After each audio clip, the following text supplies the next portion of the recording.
Have you ever wondered how athletes, with all their talent and fame, can still feel oppressed? How they can sit atop the sports world and still claim victimhood? Everything Asia Wilson is saying is I probably tend to think it wasn't even on accident. Knew she was being recorded, knew it would get out there. Recently, a viral clip surfaced where Aya Wilson criticized white players, specifically Caitlin Clark and Paige Bueckers, suggesting they need to acknowledge their privilege. Now, don't get me wrong, Wilson is a phenomenal player. Her dominance on the court speaks for itself, but her off-court remarks? That's where things get tricky, in her own words. And then I don't think it helps being a 5'8" white girl coming into the league with 85% black women that want to take your head off. Like, just straight up, right? Like, that's just what it is. Wilson implies that players like Clark, who's breaking records and carrying the WNBA's viewership, are benefiting from privilege. But is this really the case? The sense of entitlement and the sour, bad, nasty attitudes that many of these players are exhibiting, I think exactly is one of the reasons why for the past 20 some odd years nobody has cared about this league, why there is certainly an antipathy towards it. Let's break this down. Aya Wilson, standing at 6 feet 5 inches, attended a private school with a $20,000 tuition tag. She had access to top-tier facilities, elite trainers, and a stable family environment that many aspiring athletes could only dream of. Many of you were the very same ones that was pointing the finger and saying you're racist and we don't want or need your support. So in theory, you're getting what you want, and you should be happy for the lower ratings. So be careful what you wish for. Compare that to players like Caitlin Clark and Kelsey Plum, who grinded their way to the top without the same privileges. Clark, for instance, wasn't handed anything. She earned her way by setting records and putting the league on her back. And then I don't think it helps being a 5'8" white girl coming into the league with 85% black women that want to take your head off. Like, just straight up, right? Like, that's just what... Isn't it ironic that Wilson, who's enjoyed so many advantages in life, is the one talking about privilege, while Caitlin Clark is out there fighting for every inch, breaking WNBA records, and drawing in millions of viewers? Us as black women, Paige reminds me a lot of you. Like, you say you're not really about me. And she knows how her privilege has gotten her to that point. And also, like, she's good at basketball, obviously. So, like, she understands her privilege and like, pushes her over the top in a sense. It reminds me a lot of you. And I mean, that's a compliment. Wilson's busy pointing fingers. It makes you wonder, why is she focusing on the perceived privileges of others instead of competing head-on? And let's not ignore the context here. Wilson's comments come at a time when the WNBA is struggling to keep up with viewership. In fact, Caitlin Clark's games have been some of the most watched in recent history. During an NFL Sunday, Clark drew in 1.8 million viewers for her game.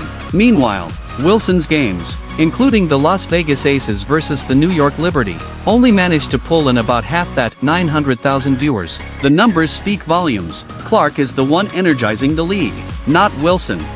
But back to Wilson's claims about privilege. The idea that Paige Bueckers or Caitlin Clark waltzed into the league on the coattails of their skin color is not only untrue, it's insulting. These players have worked tirelessly to get where they are. They weren't handed anything on a silver platter. And it's not just white fans supporting them. Clark, for example, has garnered a massive following from fans of all backgrounds, including black fans who recognize her as a game-changing talent. It's not about race, it's about skill, dedication, and results.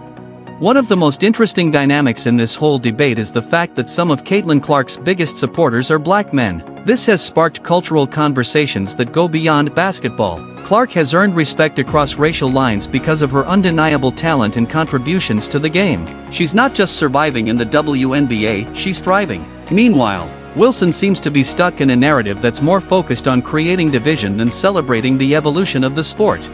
And let's talk about Nike. After all of Wilson's comments about privilege, what does Nike do? They sign her to a signature shoe deal. That's right, despite all her grumbling about the system being stacked against her, she's now the face of a multi-million-dollar campaign. But here's the kicker, no one seems to care. Wilson's shoes aren't flying off the shelves, and her name isn't driving up ratings. Nike bet on the wrong player. Nike had an opportunity to cash in on Caitlin Clark, the player who's drawing the most attention in women's basketball. She's the one who's single-handedly bringing viewers to the WNBA. And yet, they chose to market Aya Wilson, who, despite her talent, doesn't have the same star power. It's a strange move from a business perspective, and it's clear that Nike might be regretting it. Caitlin Clark is a player that people want to watch.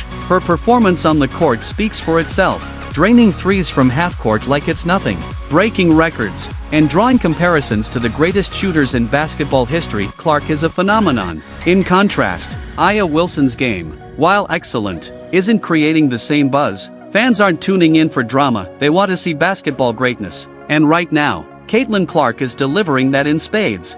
So, where does this leave Aya Wilson? Well, it's almost sad. Here's an athlete with incredible talent, yet she seems more focused on stirring up controversy than letting her game do the talking. Instead of embracing her role as a leader in the WNBA, she's busy pointing fingers and playing the victim. It's a distraction from the real issue at hand. The WNBA needs players like Caitlin Clark to draw in fans, not division and controversy. Every time Wilson brings up the topic of privilege, she inadvertently highlights her own. She's had every opportunity to succeed: elite schooling, top-notch training, and a family background that gave her stability.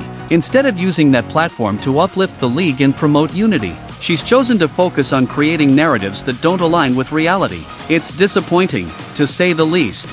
Let's not forget, Caitlin Clark isn't getting attention because she's white. She's getting attention because she's putting up legendary numbers and performing at a level that's hard to match. Fans aren't tuning in for her skin color, they're tuning in because she's the best player on the court. Plain and simple. If Aya Wilson wants to maintain her relevance in the league, she might want to shift her focus. Instead of playing the victim card and lashing out at players like Clark and Buchers, she could embrace her role as one of the top players in the game and focus on how she can elevate her performance. The WNBA needs more stars, not more controversy. So, what's the takeaway here? Privilege in sports isn't about skin color, it's about opportunity, hard work, and results. Caitlin Clark is proving that every time she steps on the court, and fans from all backgrounds are taking notice. Meanwhile, Aya Wilson, despite her incredible talent, is missing the mark by focusing on a narrative that's more divisive than productive. The WNBA's future hinges on players like Clark who bring excitement to the game. And it's time for everyone, including Wilson, to recognize that. At the end of the day, the fans will decide who they want to watch, and right now, all eyes are on Caitlin Clark, the real star of the WNBA.